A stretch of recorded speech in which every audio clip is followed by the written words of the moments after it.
So how would I set up maybe a full body program for intermediates? Hey everybody, it's Jason Blaha here. Thought I would chat with you guys and gals a little bit about this today. But if you guys will please click like down below, greatly appreciate it. If you're not following or subscribed, please do so. I had someone ask me this in one of my lives, and I'm like, let me sit down and just kind of think about it. So I'm sitting here right now drinking my coffee, and I'm like, I would probably do about 5 exercises. Right, I would recommend. So again, assuming you're shooting for a really good physique, trying to do some older school type full body, I'd probably just do 5 exercises, and then leave room for an isolation of some point. Right, whatever your weak link is, you could probably finish up at the end if you have time. You could probably finish up at the end if you have time, but I would probably use something like double progression. I would probably do, obviously, a squat. I would do a deadlift, although I might only have them do 1 set of deadlifts, right? 3 sets of squats, set of deadlift. Bench press or a weighted dip, right? I'm going to lean towards, obviously, the bench press, but a bench press or a weighted dip for the third. 4th exercise, a weighted pull-up or weighted chin-up. Now, if you're not strong enough to do them weighted, but if you're an intermediate, you're not a novice, you should be able to do pull-ups. And if you can't, you're too fat. So a pull-up or a chin-up and then a pullover, right? You'd be a plate pullover, dumbbell pullover, barbell pullover, whatever kind of hits what you want.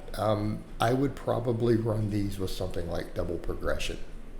So something like a 5 to 8 for the big movements, or 5 to 10, 6 to 10, right? I think 6 to 10 could work really, really well.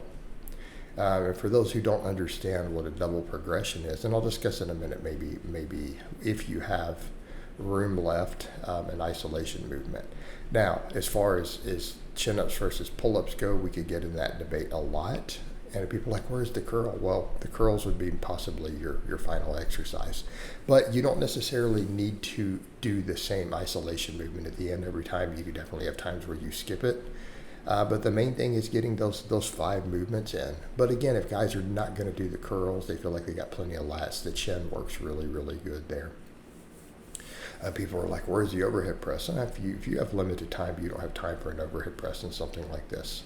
Although, again, you could add it as a weak point movement, or you could add an upright row or another shoulder movement if you feel your delts are your weakest point.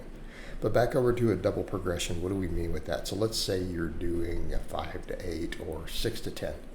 That means when you take those 3 sets, or you take the 1 set, right? You take the 1 set.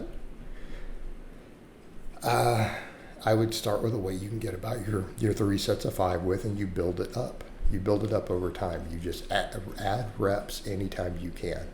And when you can get to 8 reps, you add weight and restart the process. Get down to a weight you get about 5 or 6 reps with. Or if you do 6 to 10, you could literally do the same thing. You could do it with 5 to 10 also. Again, people are like, well, you got us doing that on squats and deadlifts. Yeah, if you need to. Again, I'm saying you could work with both, but I think a 5 to 8 works really, really well, though, especially for the big movements. Obviously, things like pullovers, you may want to go much higher rep. Okay. So when you get there, then you add weight and you restart the process. It's, again, old school type training, right? Old school type training. You could alternatively do a Widowmaker squat instead of the multiple sets. Okay. You could absolutely do the Widowmaker squat.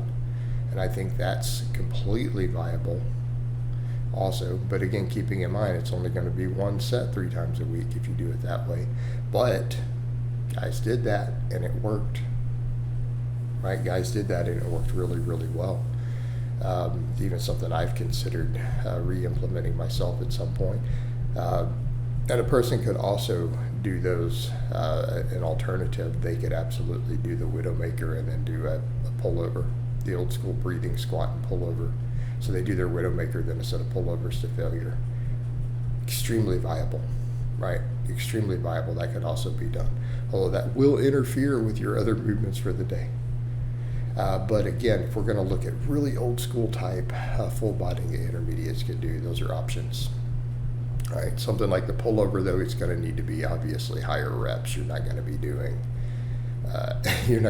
pullovers, that the same way I just described there. But that is something that does work really, really well to do the Widowmaker. right? Do an all-out squat set like that. And again, that does really, really work, and I think it works, again, extremely well if you do it with a pullover setup. So definitely an option that people have on the table. And it's something I thought about doing. In fact, I'm sitting here recording, getting ready before a morning workout. I'm literally thinking about doing that myself. It's just going all out, taking a set to all out failure like that, and pushing it to that bleeding edge. Is again, I don't think it's a bad approach either. So again, breathing squats, Widowmaker squat, followed by your pullover right there. That will save a lot of time if people are strained for time.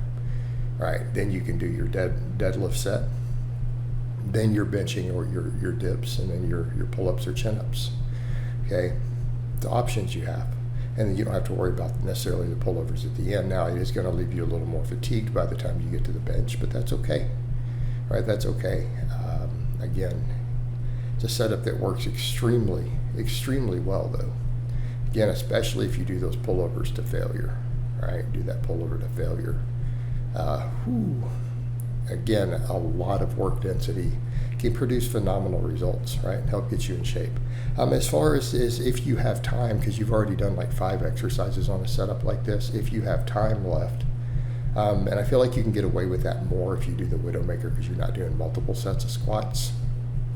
For those who don't understand the Widowmaker, you take something like, you could be lower than your 10 rep, it could be your 8 rep max, and you just do rest pause reps all the way till it's limited. You may even want to take it to failure, right? But not a big deal. You're only doing one set. So it's okay. But then doing that pullover after really helps open everything up, as far as your rib cage, your breathing, all of that. So again, this is definitely an option that people have on the table. And then as far as the last movement, if you have a weak point, you want to isolate your biceps, your calves, your triceps, whatever. Pick one isolation movement, do 3 sets to failure, and you can call it a day. So basically those 5 exercises, and if you have room, one isolation movement. Now people are like, this workout's going to take a while. Yeah, especially with all the big movements in there, it is going to be a little bit fatiguing. It's going to be fatiguing, but you're only training 3 days a week on a full body, and you have 48 hours between every workout. There is going to be a serious commitment. If intermediates actually want to break through and get to the advanced, this is the sort of stuff they have to do and think about, right? This is the sort of stuff they have to do. All right, guys, but that's really all I have to say on that today. I hope it's been informative, and I'll talk to you guys and gals next time.